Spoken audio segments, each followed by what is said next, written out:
Greetings, programs, and welcome back to the gamification. We're just skipping the cold intro because let's get into it. There's plenty of E3 news already coming out.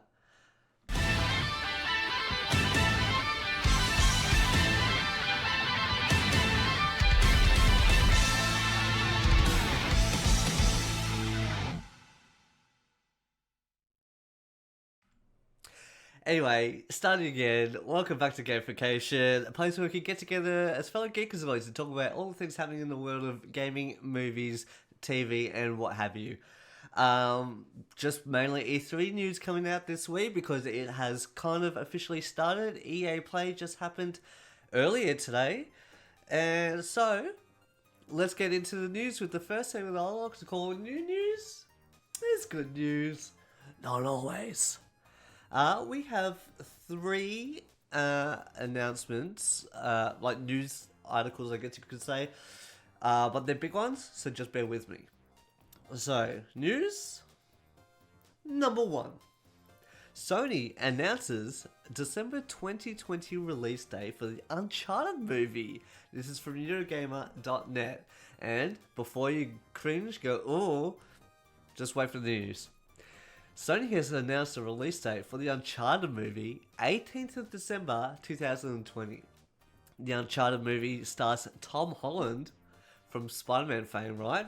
As Nathan Drake, and is directed by Dan Trachtenberg, who did Cloverfield Lane. The story won't follow the plot of the Naughty Dog developed games, rather it will be a prequel depicting a younger Drake who learns the tricks of the treasure hunting trade from his mentor Sully. But you could say, hang on a minute, in Uncharted 3, they already had a bit of an intro with young Nathan Drake and how he met Sully and was doing the stealing, pickpocketing and stuff like that. But I'd argue that that was the introduction, and then Sully goes, hey, I'll teach you all that you need to learn, and then we can make something of this, right? So then you can continue off from that intro from Uncharted 3, and then go into this movie, and then presto changer, you've got a decent kind of script at least. At least, and continue on with this news, at least that was the script in January 2019. According to The Hollywood Reporter, the latest draft of the screenplay is from Jonathan Rosenberg and Mark Walker, so things may have changed slightly. What's clear though is Sony is confident enough that the Uncharted movie will actually get made, that it's announced a release date, which is quite something after what can only be described as a movie development hell. Yeah, there's a whole lot of script changes and directors coming on and off of it. No one knew what was going to happen with it. Everyone was a bit hesitant to talk about it, and especially with what we've seen from video game based movies, except for apparently Detective Pikachu works, but everything else has pretty much been a flop. Okay, the Uncharted film has been in the works for years with various directors and actors attached to it. At one point, Mark Wahlberg was going to play Nathan Drake in a version directed by David O. Russell. Yeah, so you can see where I'm going with this. You have, we don't like their, but it seems like they have an idea of what's going to happen at this moment, at this time and date. But let me know what you think. Are you excited for a Nathan Drake movie? A prequel, so to speak? Let me know in the comments below. Alright, let's get on to news number 2. Google Stadia's paid subscription service launches in November. This is from gamesindustry.biz. Now bear with me, this is a big one. Earlier this week, Google announced further details about its upcoming streaming service, Google Stadia, which we've talked about before, I believe, which was revealed as a subscription service, either paid or free, with the paid version launching this November. The paid version, Stadia Pro, is the only way to get 4K 60 frames per second HDR streaming from the service and will cost $9.99 US per month. Though subscribers will still have to purchase games at full price to play and own them, Pro members will receive discounts on games not available for users of the free service. as well as occasional free games, beginning with Destiny 2 and its new Shadowkeep expansion. Games received for free will remain in the user's library as long as they are Pro members. Will be removed if their subscription lapses, but will return if the subscription is renewed. So in that case, it's very much like the PS Plus system, where you buy you have your membership and you can play online games with that. But you have to have a PS Plus membership to play online games. But you still have to buy games. But you don't. It doesn't have to be on the store, but it will be in your library and stuff like that. But the games that you get for free or discounts through PS Plus, they'll be in your library, but you won't be able to play them unless you've renewed your subscription to PS Plus. So it's very similar in that regard. Stadia Base, so that's the Stadia Base, that's the free version, will launch after Stadia Pro sometime in 2020 and will be the free version of the service, with the caveat that games played on Base will still get up to 1080p at 60 frames per second, but not 4K and HDR. As with Pro, users will purchase games at full price, but Base users will not receive occasional free games, just like the PSN really, unless PSN has made some games free. In addition, a Founders Edition of Stadia is up for pre-order for $129.99 US. It includes a limited edition Stadia controller, a Chromecast Ultra, a 3-month subscription to Stadia Pro, and an additional 3-month Pro subscription to be given to a friend. So it's like a gift system, just like with Steam. I'm not sure. Correct me if I'm wrong. Xbox might do it too with their Games Pass, but I'm not a big Xbox guy, so let me know if I'm totally off base with that. Stadia controllers will be sold individually for $69 US, but they're not required to play games on the service. Mouse and keyboard, as well as a number of other controller types, will be supported. Yeah, so if you're like running it through a PC, for example, or just using your phone or something, you can just use another controller, Xbox controller, PlayStation controller, Steam controller, I guess, or just like whatever's compatible with your computer, or with if you're using Stadia through your like iPads or iPhones or something like that, whatever's compatible with your Android. So just check it out. They usually have Google will have more information on what their what's the word? Not affiliates, what third party accessories are compatible with Stadia. Google Stadia Pro's launch in November will see the service available across Chrome browsers on PC or Mac, Google Pixel 3 and 3a, with more iOS and Android platforms to come later, or on TVs through Chromecast Ultra. The initial release will take place in 14 countries. The US and Canada, obviously, UK, Ireland, France, Germany, Italy, Spain, the Netherlands, Belgium, Denmark, Sweden, Norway, and France. Wait, that's France twice. Why do they put France in twice? That's odd. That's their fault, not mine. I promise you that, because I just copied and pasted. Additional regions will see launches next year, so for Australia we won't see until 2020. Google recommends a minimum of 10 megabits per second connection speed to use Google Stadia, though the game will scale down to 720p for slower connections. Ideally, Google advises 35 megabits per second for Stadia Pro's 4K streaming. Okay, so let me know if you're excited for Google Stadia. It's from what we know of the project stream that they did last year with the Assassin's Creed Odyssey, where you can just play through your Google Chrome browser. A lot of people had a good experience with that, where it didn't clip much or anything, there wasn't much lag. It streamed pretty solidly, and for a big game like that, that's pretty impressive. So are you excited for something like this? Let me know. I'd love to hear from you guys. Hit me up. Okay, wow, we're smashing through this, aren't we? But we've still got more stuff to talk about, so don't you worry about that. All right.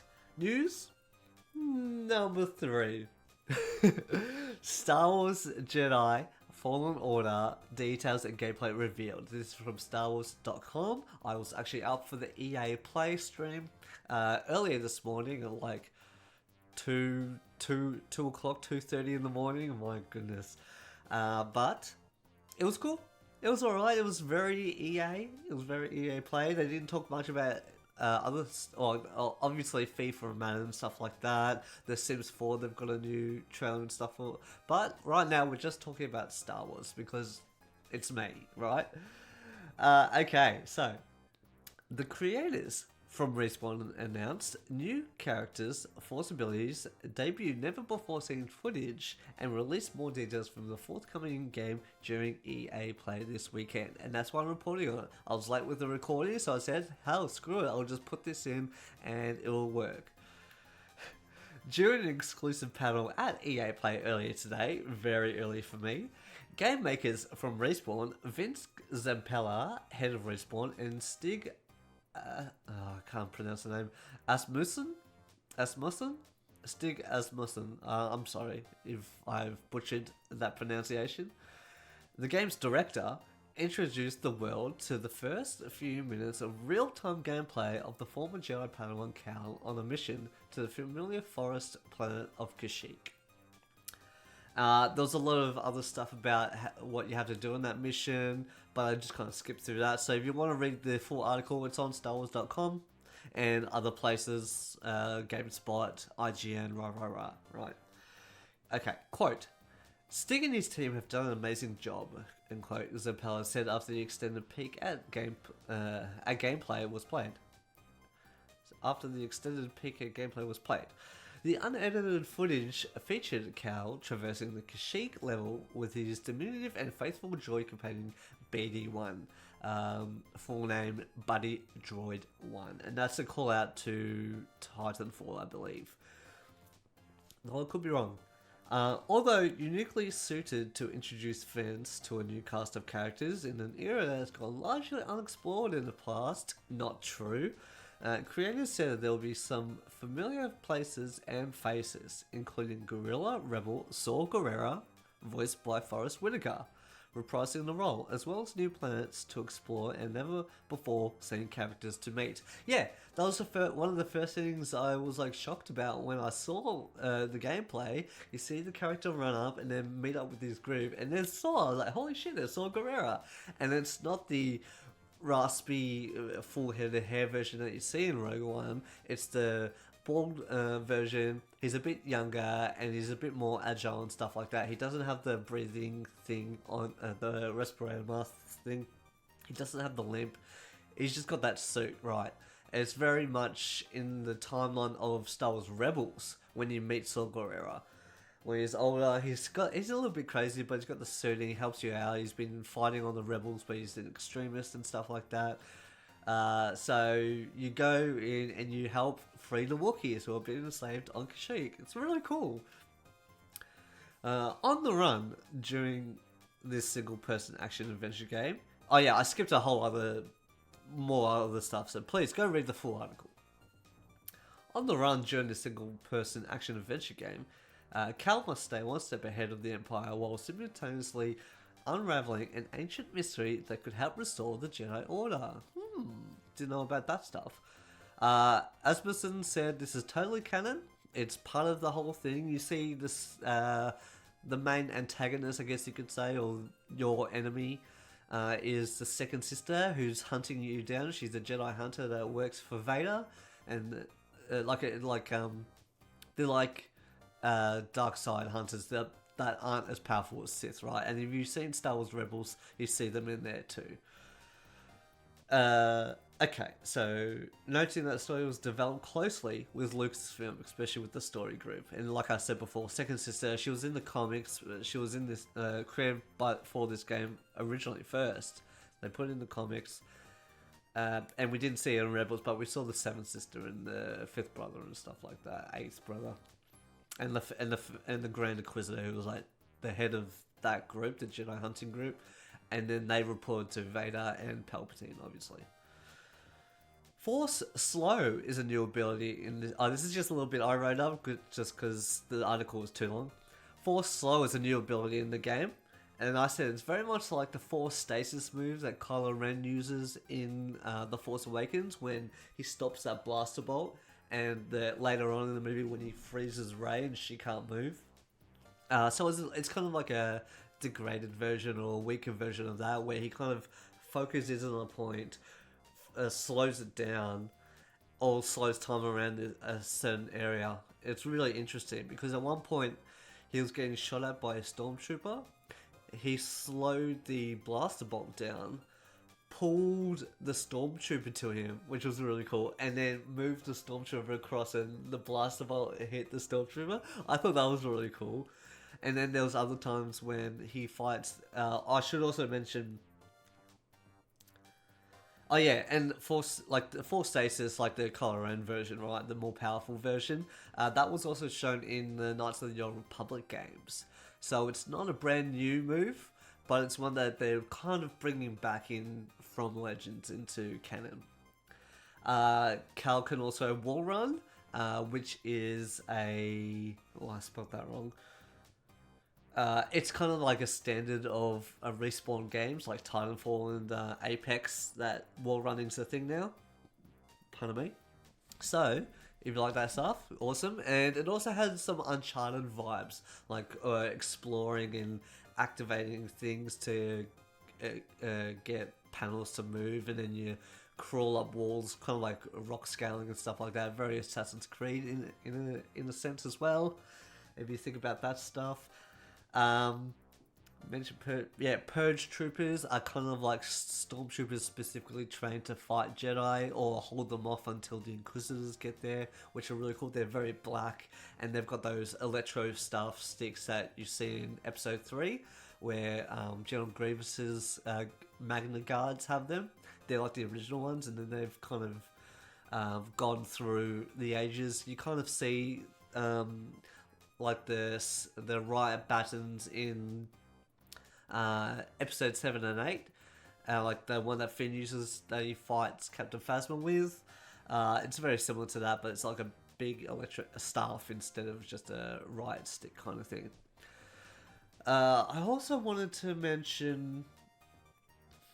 Oh yeah, there was just a random shout out to one of the stormtroopers because like there's the rebellion going on. We're fighting the Wookiees and stuff like that. Saw Guerrero's making a distraction, and as you're walking around, you hear stormtroopers talk. It's like, oh, I don't know. Oh, I hope they don't come over this way, and start attacking us. And then the other stormtroopers talking to him, going, "Don't worry, we have the high ground." And I'm like, yeah. It was so good. Okay, back to business. Fallen Order releases on November 15th this year on PS4, Xbox One, and PC. So, check out that. I'll put a link in the description below of the gameplay footage that was shown at EA Play today. But if you want to read more, it's all out there, stars.com. Alright, that's it for the main news stuff. Now, we go on to the next segment that I like to call... What?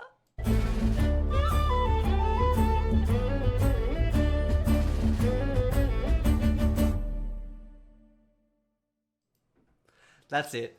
On the nose board, just some other random news points that...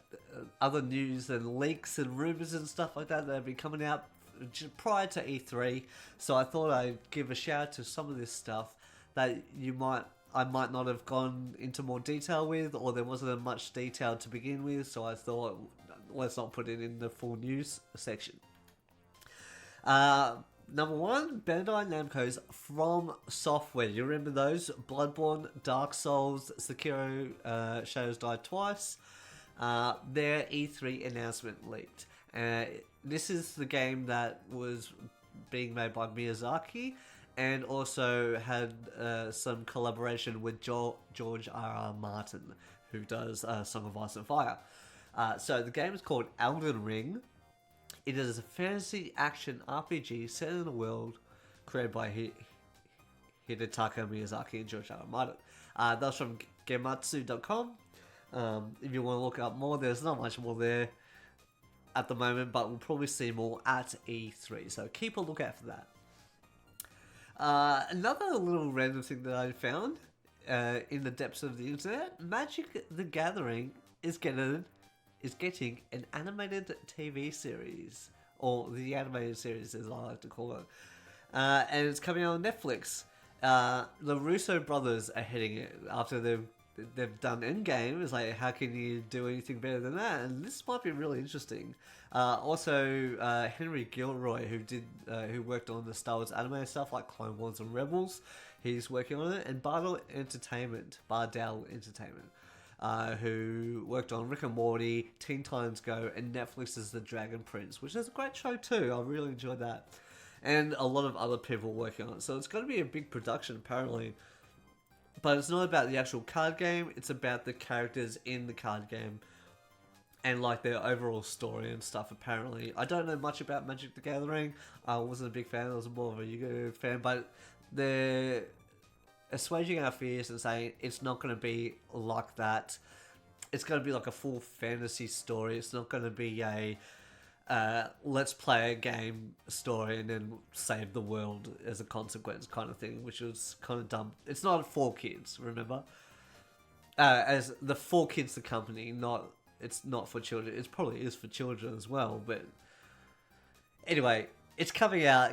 Have a look at it. If you like Magic the Gathering, this should be good. Russo Brothers, good storytelling, stable storytelling. Henry Gilroy, I'll give a shout out to him. That's what kind of made me go, oh fuck, I might be interested in this, and the Dragon Prince stuff as well, obviously. I'm interested, but I have no real skin in the game because I'm not a big Magic the Gathering fan. But if you are, let me know if you're interested. Give me a shout out down in the comments below. I'd love to hear from you guys and see what you think about this news. Another little trailer that came up earlier this week, within the last couple of days even, for E3, Yooka-Laylee and the Impossible Lair. So this is a Yooka-Laylee 2. It got announced, but it's changing its playstyle a little with a more of a 2.5D look. So it's got like 3D play spaces, right, where think of like Crash or even like Mario Odyssey, right, where the camera is pulled up a bit more.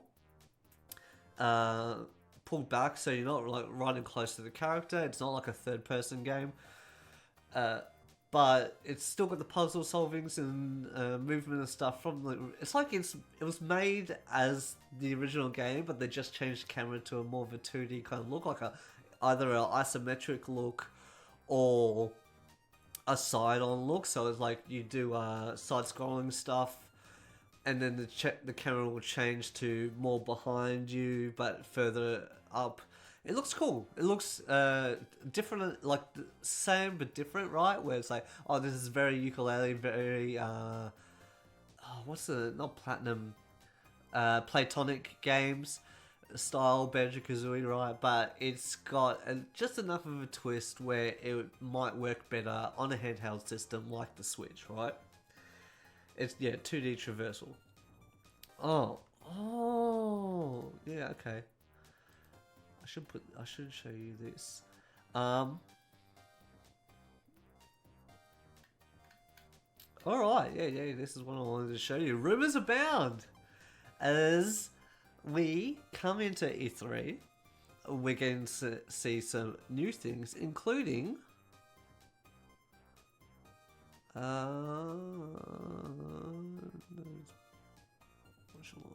As this, if you're seeing me here, this is a Cyberpunk 2077 pre-order pack, I guess, or pre-order bonus stuff. If they're already releasing this, this might actually mean that it might be coming out either this year or early next year, even, right? I thought that'd be really interesting to see. I haven't got much to say about it. I'm very excited for Cyberpunk 2077, but we all thought it was going to come out a lot later, like in the opening of PS5 era, right, or the new Xbox Yeah, so we thought, but it says on the packaging, Xbox One, PS4, and PC. So we might be seeing it this generation. I'm still going to say it's going to be at least another year or two, because we think PS5 or whatever they call it could be 2022 or maybe even later. We don't know. We know it's in development right now, right? But yeah, are you excited? Do you think this is real? This was from Reset Era, I should mention. This leak came out back on Friday. So, yeah, there you go. That's one little rumor. One more rumor, or leak, I guess you could say. New Watch Dogs Legion, the third installment in the franchise, has leaked online thanks to Amazon UK. Thanks, Amazon. Jeez, you ruin it for everyone. Every time they always announce, maybe not always, but a lot of the time they announce things too early and it leaks too early, and they're like, it ruins E3 sometimes. As in, it ruins like these big announcements. Oh, like Kingdom Hearts is coming out this year, Final Fantasy is coming out this year. Yeah, Watch Dogs, Cyberpunk, any other stuff. The Witcher, I think, got leaked on Amazon. If I'm wrong, correct me in the comments below. But yeah, Amazon seems to not pay attention to what's the word? I keep forgetting it. Oh, not lockdown. I'm just trying to think of the word.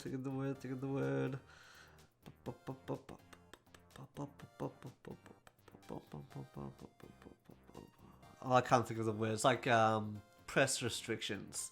That's not the word, but anyway, supposedly, so for Watch Dogs Legions, supposedly you can play as any character that is recruited,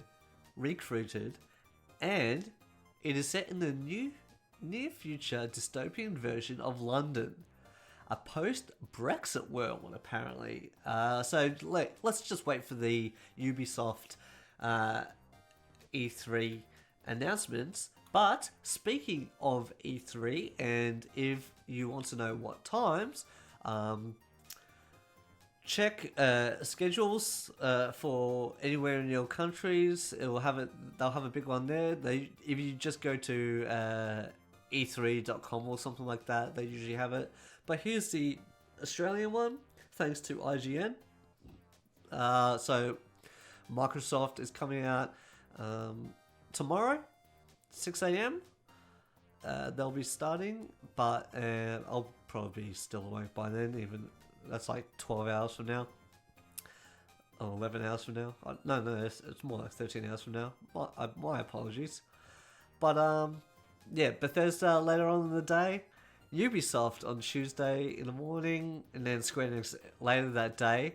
I'd also like to give a shout out at Kind of Funny Games showcase. They'll be doing one at 9:30 a.m. Australian Eastern Standard Time. They're putting out like a whole lot of it's an indie showcase where they get people from all over, some of their friends and developers and whatnot that can't get their games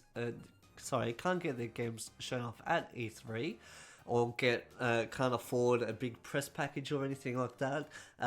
So go check that out. That's just coming out on YouTube, so you don't have to, or you can stream it at on Twitch at Kind of Funny Games.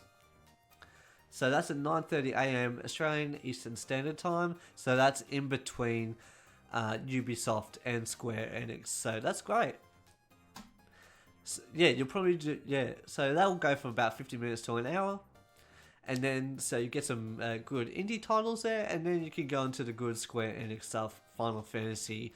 I saw a video for Kingdom Hearts DLC, Kingdom Hearts 3 DLC, so don't you worry about that. And then Nintendo on Wednesday, 2 a.m. So that'd be 9. I want to say that's 9 a.m. Pacific time. Yeah, it is. So that's it for that stuff. All right, now on to.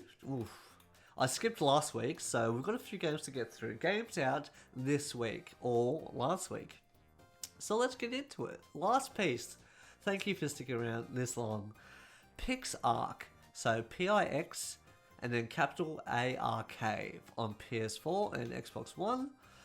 The Legend of Heroes Trails of Cold Steel 2 on PS4. Super Bloody Hockey on PS4. Red Siren Space Defense on Switch. Time Spinner Xbox One and Switch.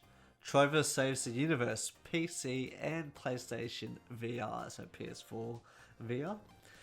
You can play it just on PS4 as well. You don't have to have a VR, but apparently it's better if you do play it in PSVR or just PC VR. Planet Coaster Ghostbusters. MotoGP 19. I was kind of looking forward to it because I haven't played MotoGP since the PS2 era.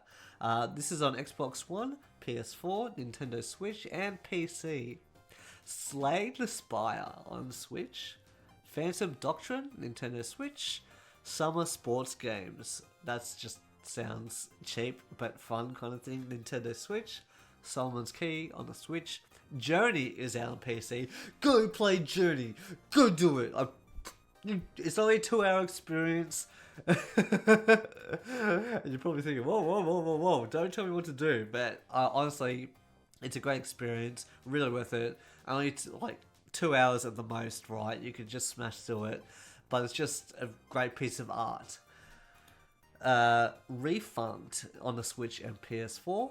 Party Golf, Xbox One. Cricket 19, Xbox One, PS4 and a Switch. Wouldn't be Australian if I didn't mention cricket at least once every 6 years. Blood and Truth on the PSVR.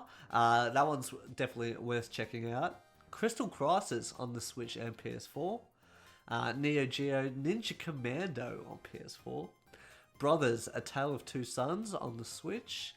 Void Bastards on PC and Xbox One. Outer Wilds on Xbox One. That looked cool.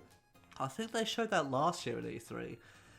Terra Tech on the Switch. And finally, Doom Sigil on PC. I think that was a retro game.